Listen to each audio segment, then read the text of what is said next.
అందమైన అడవిలో రాజు అయిన ఒక సింహం ఉండేది. ఆ సింహానికి ఒకరోజు ఒక అనుమానం వస్తుంది.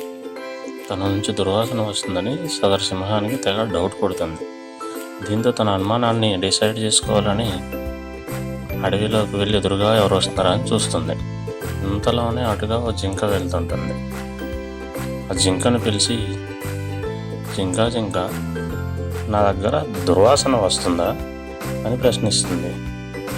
దీంతో భయపడ్డ జింక, అసలే సింహం రాజు, తప్పుగా చెప్తే ఏం చేస్తుందో అని భయపడి, అవును మహారాజా, మీ నుంచి నిజంగానే దుర్వాసన వస్తుంది అని చెబుతుంది.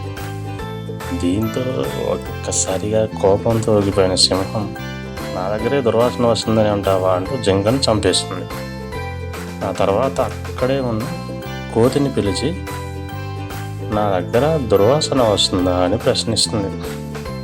దీంతో కోతి సింహం మెప్పును పొందాలని ఆలోచించి, లేదు మహారాజా, అలా ఏం రావడం లేదు అని సమాధానం ఇస్తుంది. నాకే అబద్ధం చెప్తావా, వాసన వస్తున్నా రావడం లేదని నన్ను మోసం చేస్తావా అని కోతిని కూడా చంపిస్తుంది.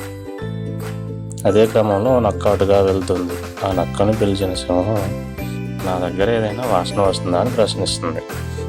అయితే ఆ నక్క చాలా తెలివిగా ఆలోచించి, మహారాజా, నాకు జలుబు వల్ల సరిగా వాసన తెలియడం లేదు, నేను వాసనను పసిగట్టలేకపోతున్నాను, నన్ను క్షమించండి మహారాజా అంటుంది. దీంతో ఆ సింహం నక్కను వదిలిపెడుతుంది.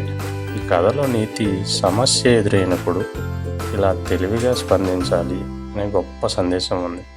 మనకు కూడా జీవితంలో ఇలాంటి సమస్యలే వస్తాయి. ఆ సమయంలో తెలివిగా వ్యవహరించి కష్టాల నుంచి బయటపడాలి. మరీ ముఖ్యంగా అనవసర విషయాల్లో ఇరుక్కొని జీవితాన్ని కష్టంగా మార్చుకోకూడదు.